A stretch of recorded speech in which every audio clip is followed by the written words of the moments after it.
तो जैसा कि पिछले एपिसोड में हमने देखा था, ज़ू अपना सीमा लिंक को परास्त कर चुका था।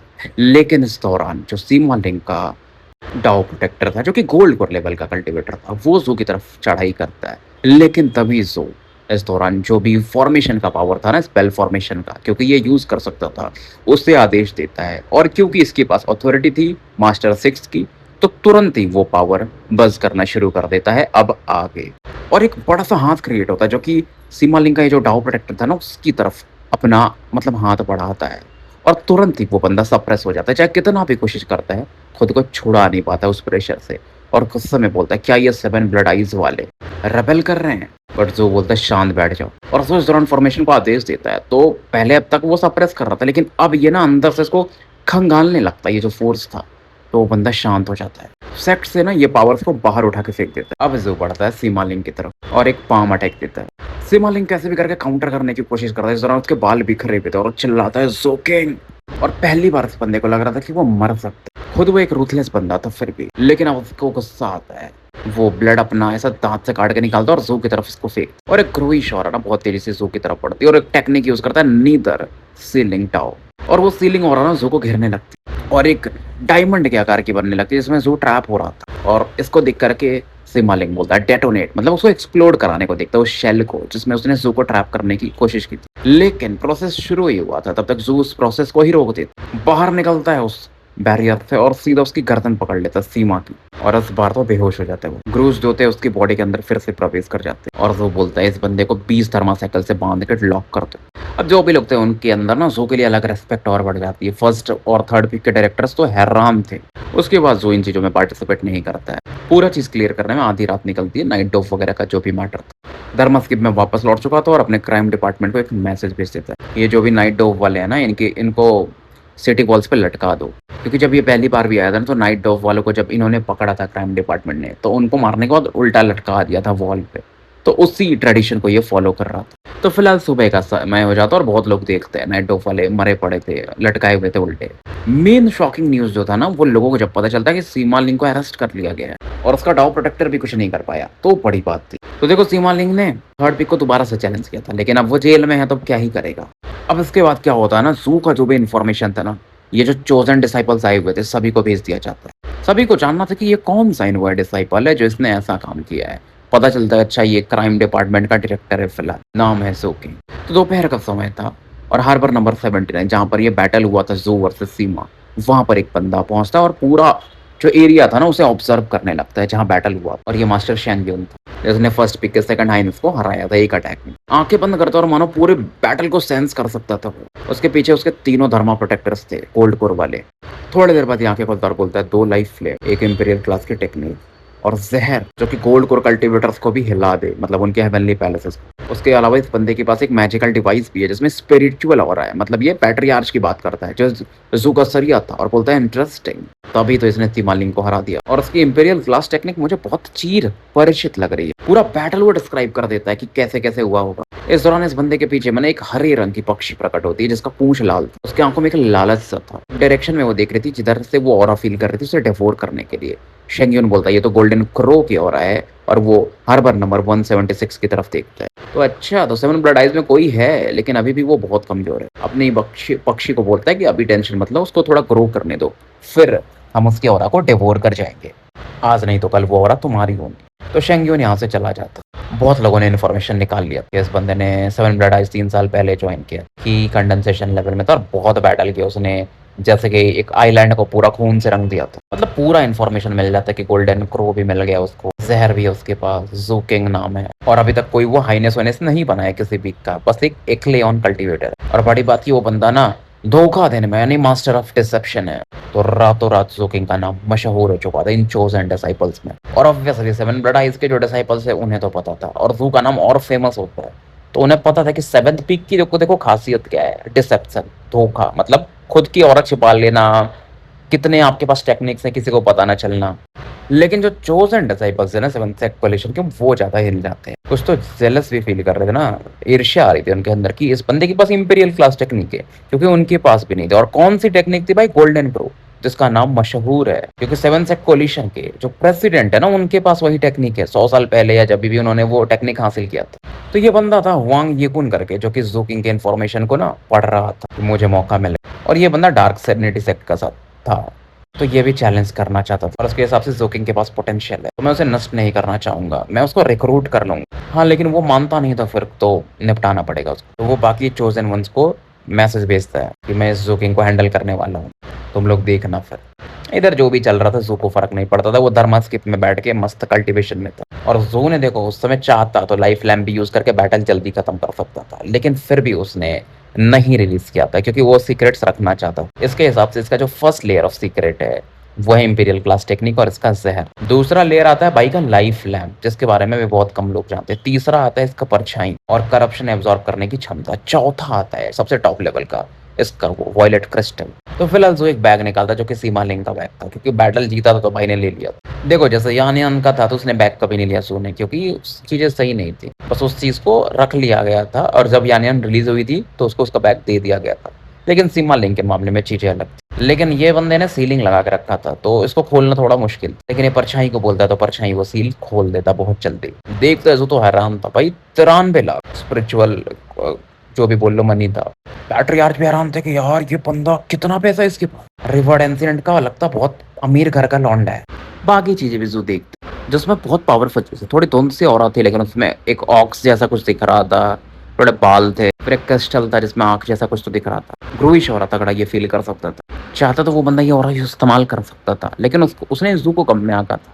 और इस मौके का फायदा उठा करके जो ने क्योंकि उसको जहर दे दिया था तो फिर वो ये पावर यूज कर ही नहीं पाया था। फिर उसमें कुछ पिल्स भी थे, मतलब ऐसा पिल था जिससे धर्मापर्चर खोल सकते हो आप। उसके अलावा कुछ मैजिकल डिवाइसेस भी थे, कुछ जेट स्लिप्स भी थे जिन्हें कि मतलब एक स्पेल्स से प्रोटेक्ट किया गया था।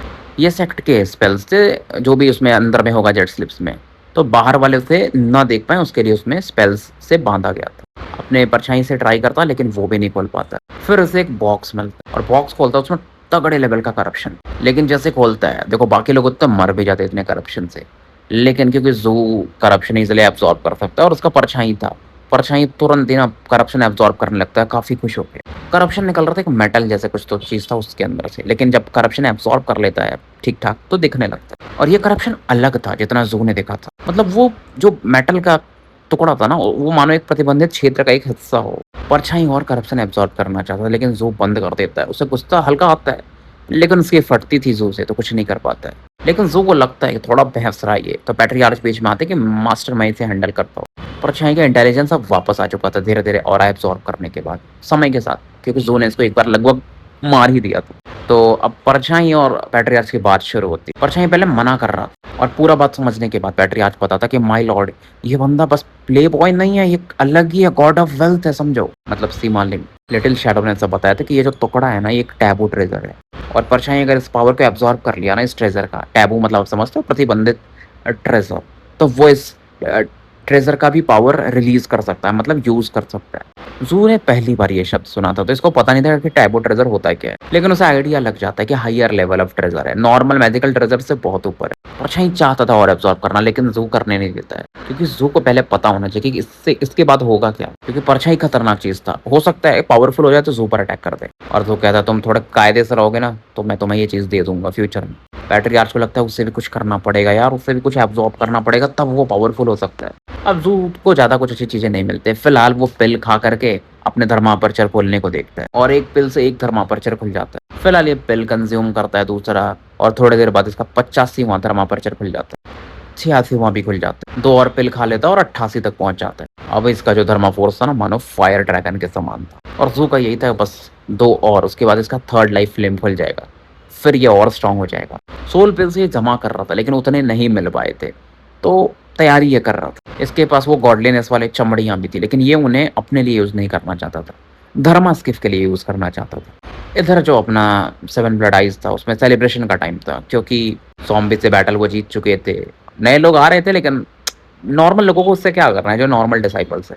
इधर 7 सेक्ट कोलिशन वाले लगातार 7 ब्लड आइज के अलग अलग पीक्स को चैलेंज करते रहते थे। धीरे धीरे ये था कि ये जो 7 सेक्ट कोलिशन वाले आए कम से कम 3 महीने तो रहेंगे। अब वो जो था ना शेंग्यून किसी को चैलेंज नहीं करता है, लेकिन ये था कि भाई अब 7 ब्लड आइज वाले बर्दाश्त नहीं करने वाले थे 7 सेक्ट कोलिशन के जो कुछ भी है, कुछ भी रूल बना दो हमारे लिए, क्योंकि हम अभी फुली इंडिपेंडेंट क्लैन नहीं है, मतलब ऑर्गेनाइजेशन नहीं है तो। और वो प्रेशर ज़ू किंग फ़ील कर सकता था। और जैसा कि ज़ू को कैप्टन ने बताया था, 6 पीक पर कुछ तो खतरनाक चीज़ है। तो सेक्ट भी इनका कुछ लंबा प्लान कर रहा है और ज़ू का ये था कि मुझे क्या करना, मुझे कल्टीवेशन में फ़ोकस करना है, मैं अभी उस लेवल का हूँ नहीं।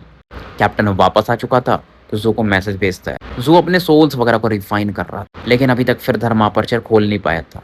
टैबू पॉइज़न पिल जो उसको मिला था ना, उसके लिए भी रिसर्च कर रहा था। और इवन इसके जो ब्लैक बीटल्स हैं, उनको भी पिल्स में डाल के देखता है, क्या पता वो इवॉल्व हो जाएँ, अगर सर्वाइव कर गया एक भी तो।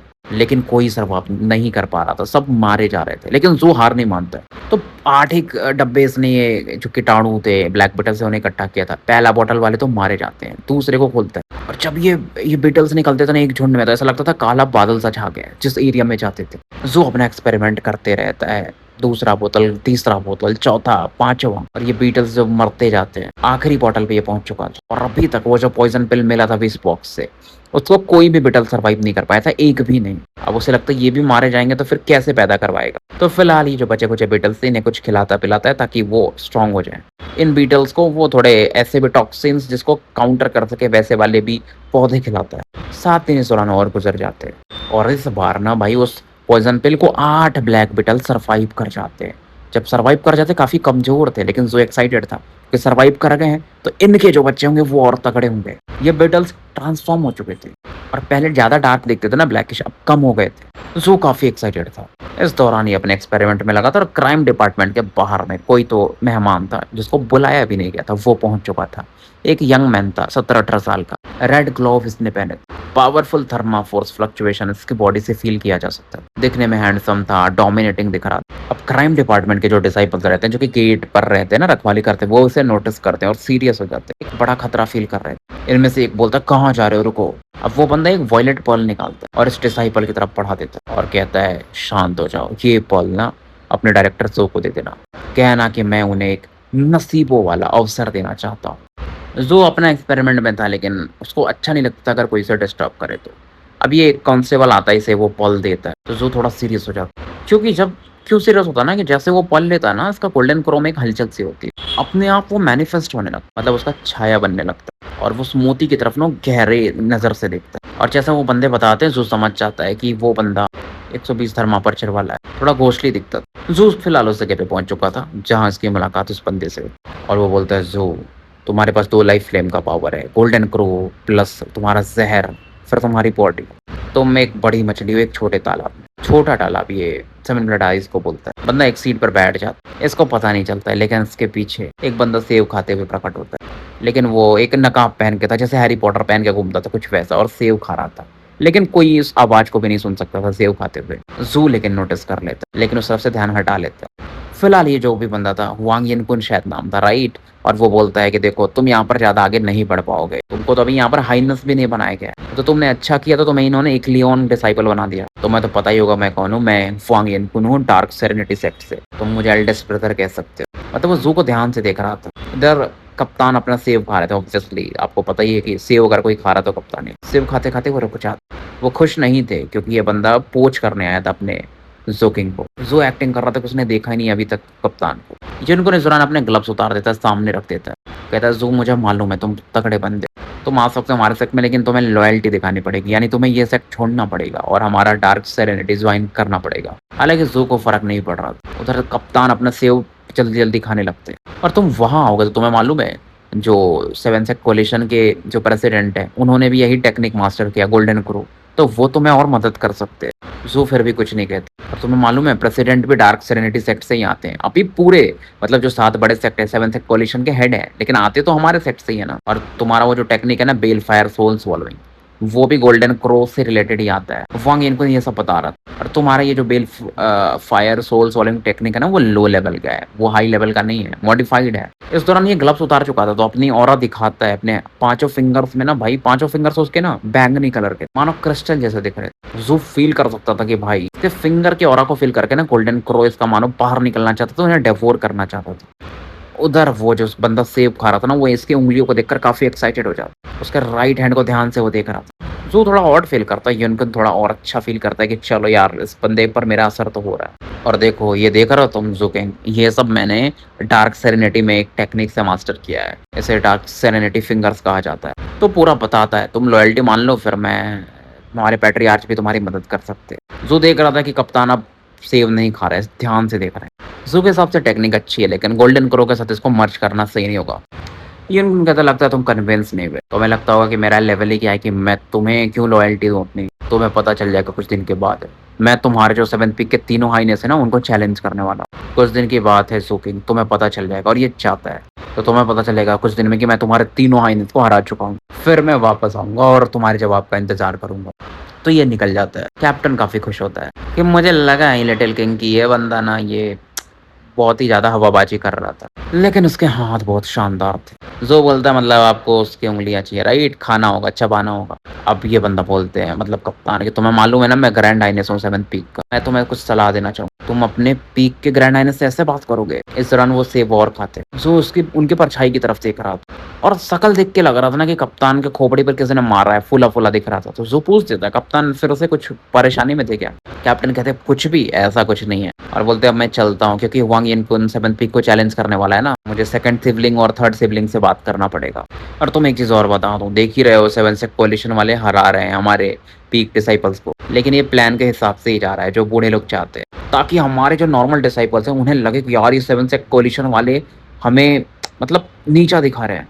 अब कप्तान सेब खा चुके, क्राइम डिपार्टमेंट से काफ़ी दूरी पर थे और थोड़े अचंभित होते, क्या ये बंदा मुझे देख सकता है? इनका चेहरा फूला तो उसको कैसे पता चला, यानी ज़ू को। फिर सोचते हैं नहीं यार ओल्ड मैन ने तो मुझे ये गायब होने वाला दिया है, इसे कोई नहीं देख सकता, कोई देख भी नहीं पाता है, कुछ सेक्ट अंकल्स और पैट्रियार्च को छोड़ के।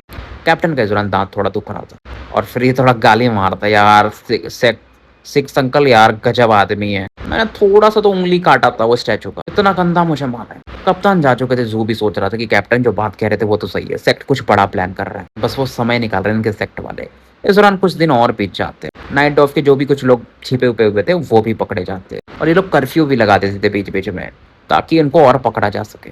और ज़ू इन मिशन को कायदे से हैंडल कर रहा था और बड़ा मिशन फिर से कैरी आउट करता है। बैकअप प्लान वगैरह भी सब था इसके पास और ज़ू को जाना नहीं पड़ता है क्योंकि आराम से इसके पास पावरफुल लोग थे, बाकी भी जो डायरेक्टर थे अलग अलग डिपार्टमेंट के। और इस बार क्योंकि यान यान इस बैटल को ज्वाइन कर चुकी थी बिना इसके कहे और उसके पास उसका ऑक्टोपस था जो कि गोल्ड कोर लेवल का था, तो बैटल बहुत ईजी हो जाता है। और वो बिग प्रोज जोकिंग कह के इसे बुलाती थी कि ऐसे मैटर में मत आप पड़ो। और इवन एक बार तो वो वन फ्लेम कल्टिवेटर था कोई, उसको बचाती भी है। 7th पीक का ही था वाइस डायरेक्टर जो था, यानी ज़ू के नीचे वाला। तो जब वो थैंक्स बोलता तो ये बोलती मुझे थैंक्स मत बोलो, मैं तुम्हारे डायरेक्टर के फियांसे हूँ, मुझे सिस्टर इन लॉ कह के बुलाओ। अब ये सुन के ये बंदा भी अचंभित हो जाता है, बोलता तो है इन्हें कि भाभी जी, लेकिन ये चीज़ फिर फैलने लगता है और ज़ू के कान तक भी जाता है। तो ज़ू बोलता है यार ये बंदी सुधरेगी नहीं। तो नाइट डॉफ को देखो निपटाना आसान हो गया था क्योंकि कर्फ्यू ये लोग लगा देते थे। लगभग 4000 ये पकड़े गए थे और मतलब मार भी दिए गए थे, ऐसा ही समझ लो नाइट डॉफ वाले। अब ज़ू को भी प्रॉब्लम नहीं थी क्योंकि जो भी मैटर्स होते थे उसमें यान यान तो आगे थी ही।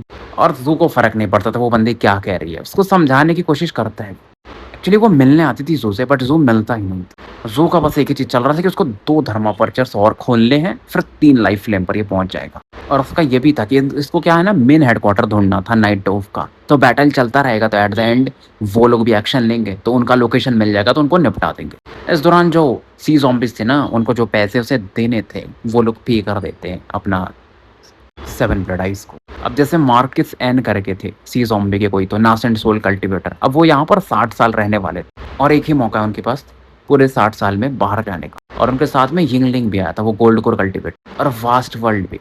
ये लोग यहाँ पर हॉस्टेज थे। अब चाहता तो नहीं था वास्ट वर्ल्ड आना क्योंकि ज़ू से बैटल हुआ था, लेकिन अब वो क्या कर सकता था। उसके बाद जो सी ज़ॉम्बीज़ थे ना उनको स्टैचूज भी देने थे तो वो उसकी भी तैयारी शुरू कर देते हैं यहाँ पर भेजने के लिए।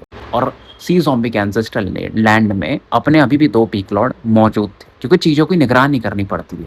एक चीज़ ये भी था ना कि अगर सी ज़ॉम्बीज़ अपने स्टैचूज खो देंगे तो क्या फिर से वो किसी को ज़ॉम्बी बना पाएंगे जो मर जाता है। अब जिसने भी वॉर में अच्छा परफॉर्म किया था ना अब उसको रिवॉर्ड्स भी मिलना शुरू हो गए थे, तो ज़ू को भी वो रिवॉर्ड मिल जाता है। प्लस सीमा लिंक से उसने अच्छा खजाना लूट ही लिया था तो बहुत अमीर हो गया था। लेकिन ये खुशी कुछ ही दिन चलती है क्योंकि 7 सेक कोलिशन से फिर से जो कुछ लोग थे ना वो इनके जो ग्रैंड हाइनेस वगैरह रहते हैं उनको चैलेंज करना शुरू कर देते। और इस बार ये चैलेंजेस बस चोज़न वन से नहीं आते। कुछ और भी लोग थे ना जो चोज़न नहीं थे वो भी आए थे, वो भी अब चैलेंज करना शुरू कर देते। और ऐसे लोगों को जो हाईनेस के रैंक में नहीं है उनको तो वो कर सकते हैं ना। तो उनका भी बैटल चल रहा था, तो उसमें भी कभी मोस्टली तो मतलब 7 से कोलिशन वाले ही जीतते थे। 60-40 तो मान लो या 70-30 का रेशियो रहता था। लेकिन ज़ू को किसी ने चैलेंज नहीं किया था क्योंकि नाइट डोव वाले मैटर की वज़ह से शायद इधर ज़ू जो था ना बहुत करीब पहुँच चुका था 89 में अपने धर्मापर्चर की तरफ 89। इधर पॉइज़नस प्लांट भी उसने अच्छे खासे खरीद लिए थे। तो टैबू पॉइज़न पिल को भी ना अब फिर से वो बना रहा था। और थर्ड जनरेशन का ब्लैक बीटल्स अब ये प्रोड्यूस कर चुका था, मतलब प्रजनन के बाद वो उस लेवल पे पहुँच गए थे। 6 ही थे फिलहाल। संख्या तो उनकी बढ़ेगी ना पर प्रजनन करके। और ये बीटल्स जो थे ना और छोटे हो चुके थे। अब उनके अंदर ना टैबू पॉइज़न पिल का भी गुण आ चुका था। बड़ी बात तो ये थी। अब ज़ू क्या करता था ना कि नाइट ऑफ कल्टीवेटर्स के अंदर ये डाल देता था।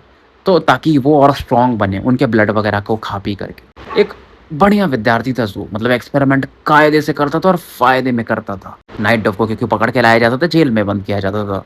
तो उनके लिए लाइफ और कठिन हो चुकी थी। तो बाकी भी जो क्राइम डिपार्टमेंट के लोग थे ना अलग-अलग पीक के, वो भी इन कैदियों को यहाँ पर भेजते रहते थे ज़ू के पास। यानी 7th पीक का जो क्राइम डिपार्टमेंट था वहाँ पर। इधर हमें मास्टर शेंग यून को दिखाया जाता है जो कि बैटल एरिना में खड़े थे 1st पीक के, और वो बोल रहे थे कि तुम सभी बहुत कमज़ोर हो, बहुत कमज़ोर। और इस समय ना भाई 8 लोग थे 1st पीक के हाइनेस को लेकर के। वो ज़ियानबू भी उनमें से था ना क्योंकि 9वें नंबर का था।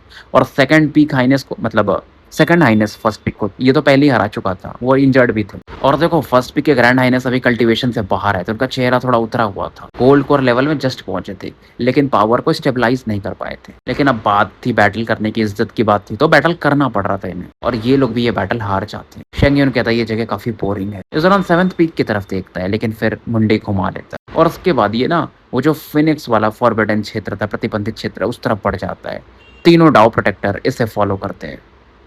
जाते-जाते ये सोचता है कि वो बंदा बस ग्रो कर जाए। मूर्ख तो नहीं है वो वैसे, लेकिन अगर जितना जल्दी ग्रो करेगा ना उसे डिवोर करके मेरा पावर लेवल और जल्दी ऊपर जाएगा। इधर हमें 7th पीक को दिखाया जाता है जहाँ पर चंद्रमा चमक रहा था और वांग युनकुन सामने खड़ा था और बोलता है कि आज मैं 7वें पीक को चैलेंज करता हूँ। तो फाइनली 7th सेक्ट कोलिशन का एक चोजन वन 7th पीक को चैलेंज कर चुका था और ये था वांग युनकुन डार्क सेरेनिटी सेक्ट का।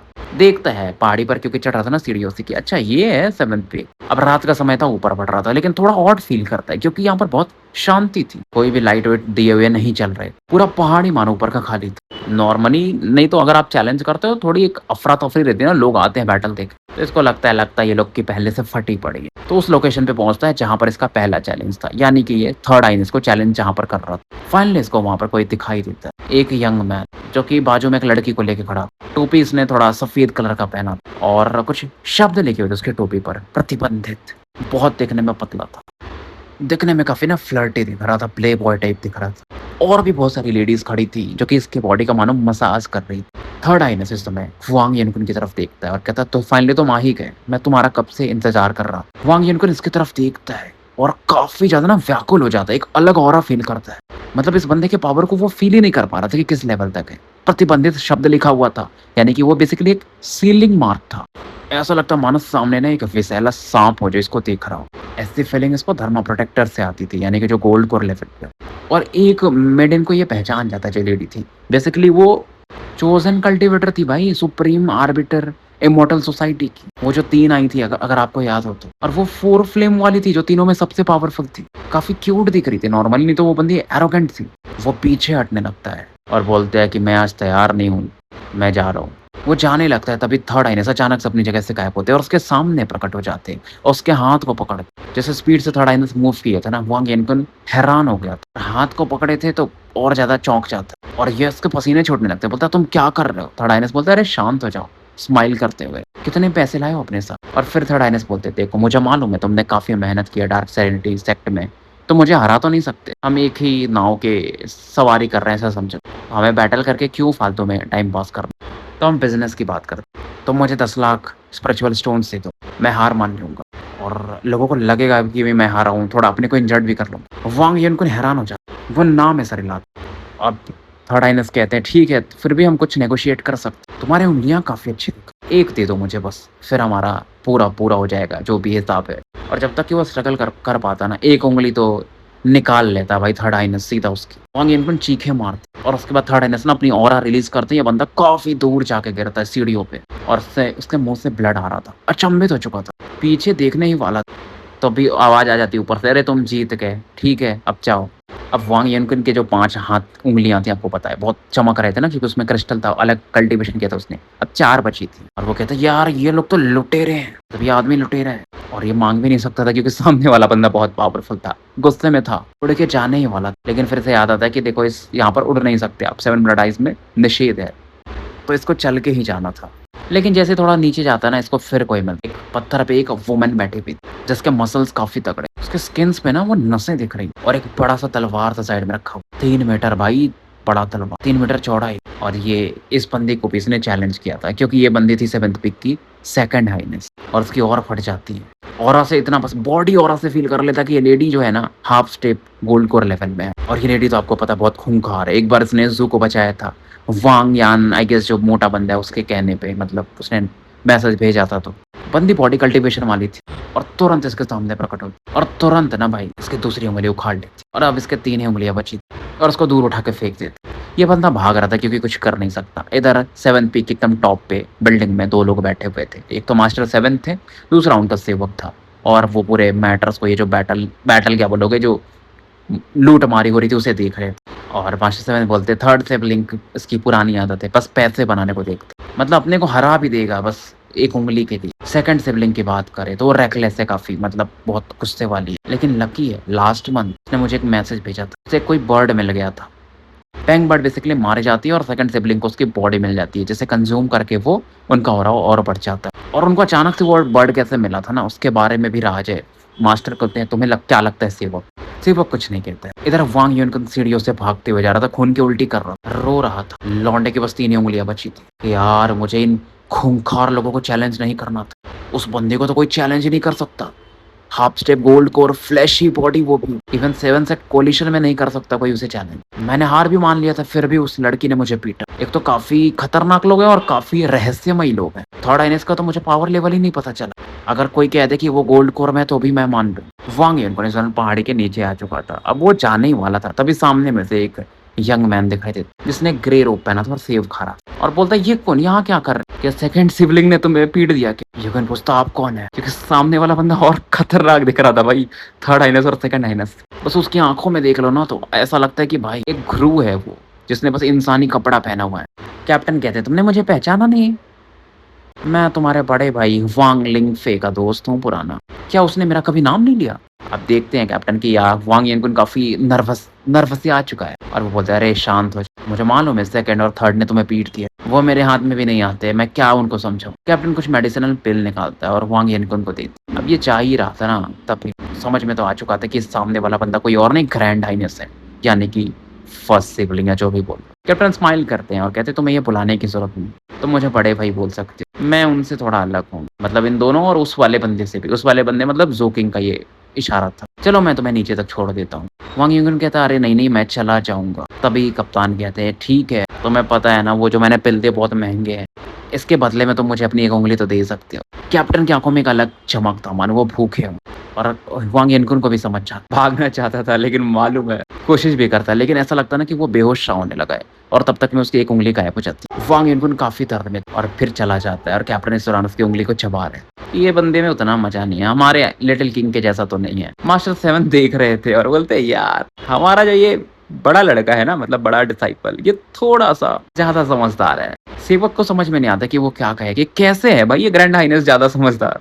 फिर इस दौरान मास्टर 7 कहते हैं इन तीनों को तो उंगलियां मिल गई लेकिन चौथे सिबलिंग को कुछ नहीं मिला। वो अपने हाथ को लहराते और एक हवा का झोंका सा बहता और वांग येनकुन ने सीधा उसमें उड़ करके हार्बर नंबर 176 के सामने आके गिरता है, क्राइम डिपार्टमेंट के मेन एंट्रेंस के सामने। और वहां से एक वोमेन की आवाज आती है कि आप कौन है और यहाँ पर क्यों आके गिर गए, क्या आप अटैक करना चाहते हैं? पीछे से युनकुन की ओर फट जाती है।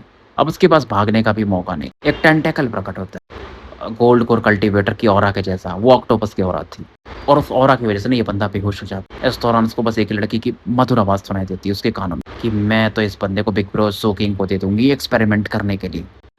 इधर जो जू था ना वो नाइट ऑफ कल्टीवेटर पर एक्सपेरिमेंट थोड़ा बहुत कर रहा था ब्लैक बीटल्स के साथ, कि अगर इसको पता चल जाए ना कि वो जो ब्लैक पॉइजन है इसका जो पिल में ना वो कैसे काम कर सकता है, तो उसको थोड़ा-सा काउंटर करके ना बीटल्स को पहले वो ऑरा खिलाएगा, उसके बाद पॉइज़न खिला देगा, तो बीटल्स और स्ट्रॉन्ग हो सकते हैं, मतलब उसका अपना तरीका था और वो एकदम फ़ोकस था इस समय। इस दौरान यहाँ पर एक यंग वुमन आती और उसके चेहरे पर ना जब वो स्माइलिंग करती थी तो डिंपल्स आते थे। ऑक्टोपस के साथ आकर काफ़ी खुश थी कि बिग ब्रो इज़ ओके, मैं आपको डिस्टर्ब नहीं करना चाहती थी। वैसे मैं दूर से देखूँ, ज़ू ना कहने वाला। यान-यान कहती है लेकिन आप ये तो देखो मैंने एक क्रिमिनल को पकड़ा है, जिसके बारे में मैं कुछ सीखना चाहती हूँ, शायद हमें मज़ा आएगा। ऑक्टोपस मुँह खोलता है और इस बंदे को सामने फेंक देता है वांग लिनकन को और ज़ू हैरान हो जाता है। उसके ज़ख्मों को देखकर हैरान हो जाता है कि अरे! ये तो बैटल करने जाने वाला था ना, 7th पीक पर। वांग यिनकुन को धीरे-धीरे होश आ रहा था। ज़ू पूछता है तुम तो चैलेंज करने गए थे राइट 7th पीक को? यिनकुन काँप रहा था, तो उसकी बॉडी खून से सनी हुई थी। यान-यान इस दौरान बीच में बोलती है ये बुरा लड़का ये अचानक से हवा में से ऐसा उड़ते हुए मेरे पास आके गिरा था। आपको तो मुझे यहाँ बुलाना चाहिए, यहाँ पर तो बहुत मस्ती का काम है। और ये बंदी भी कुछ ज़हर के कुछ चीज़ें लेकर आई थी, ज़ू को देती और बोलती है हम क्यों ना इसके धर्मापर्चर्स को ही निकाल लें, फिर उस पे एक्सपेरिमेंट करें। लड़की काफ़ी खुश थी। वांग जब ये देखता ना यिनकुन तो और हैरान हो जाता और वो बोलती कैसे शुरू करें? पहले इसका जीभ काटे क्या? थोड़ा तेज चीखेगा, यिनकुन की ओर फट जाती। उसे समझ में आता है ये लड़की साइको है पूरी। और ये ना अपने होंठ काट रही थी, तो ऐसा लग रहा था कभी भी ब्लड आ सकते हैं। ज़ू देखता उसकी तरफ क्योंकि ज़ू इस समय जेल में था और ये बंदी आ गई थी वहाँ पर, जो अपना एक्सपेरिमेंट कर रहा था। इसे ये तो समझ में आता है कि कैप्टन तो नहीं फेंका होगा वांग यिनकुन को यहाँ पर, लेकिन यिनकुन के बालों पर ज़हर था। ऐसा ज़हर जो मरफॉक प्रिंस पर यूज़ किया गया था, ने इसके ऊपर यूज़ किया था और इसकी जो प्योरिटी थी ज़हर की बहुत ऊपर थी। बहुत हार्ड था डिटेक्ट करना लेकिन ज़ू को समझ में आ जाता है। बीटल्स की वजह से ये पकड़ पाता है। तो ज़ू को अब जानना था कि यिनकुन के बालों पर किस प्रकार का ज़हर है। यान-यान सबसे बड़ी थी उसमें संदिग्ध क्योंकि वही इसको लेकर आई थी। उधर वो लड़की फिर से पूछती है बिग ब्रो ज़ू किंग बोलो क्या करना है? ज़ू सीधा उड़ के जाता है, उसके गले को पकड़ लेता है और बोलता है लास्ट टाइम मैंने तुम्हें इसलिए नहीं मारा था कि तुम्हारी ग्रैंड माँ है, क्योंकि तुमने मेरी बॉटम लाइन अभी क्रॉस नहीं की है लड़की। अगर तुमने किया किसी दिन तो तुम भी मारी जाओगी। मुझे फ़र्क नहीं पड़ता कि तुम्हारी ग्रैंड माँ या कौन है, कौन क्या है। लड़की काँप जाती है और ऑक्टोपस देखता है। कुछ करने वाला था लेकिन ऑक्टोपस को बोल देती कि कुछ मत करो, स्टिंग करे। ये लड़की ना अपने होठों से ना ज़ू किंग के कलाई को चाटने लगती, मतलब खतरनाक थी भाई ये। ज़ू इसे फेंक देता है दूर में थोड़ा, लेकिन ये लड़की अलग ही थी और ज़ू बोलता है ये मुझे पसंद आया और ज़ू बोलता है तुमने इसके बालों पर ज़हर देखा इसलिए तुम शायद इसको लेकर आई। फ़ांग यिनकुन देख रहा था और उसकी और फट जाती है इन चीज़ों को देखकर। अब ज़ू यिनकुन की तरफ देखता है, उसके 2 उँगलियों की तरफ। यिनकुन को पता था अब क्या होने वाला है, लेकिन उसको लग रहा था कि ज़ू कुछ करेगा, लेकिन ये लड़की आगे बढ़ती है और यिनकुन के 2 बची हुई उँगलियाँ उखाड़ लेती और ज़ू किंग को दे देती।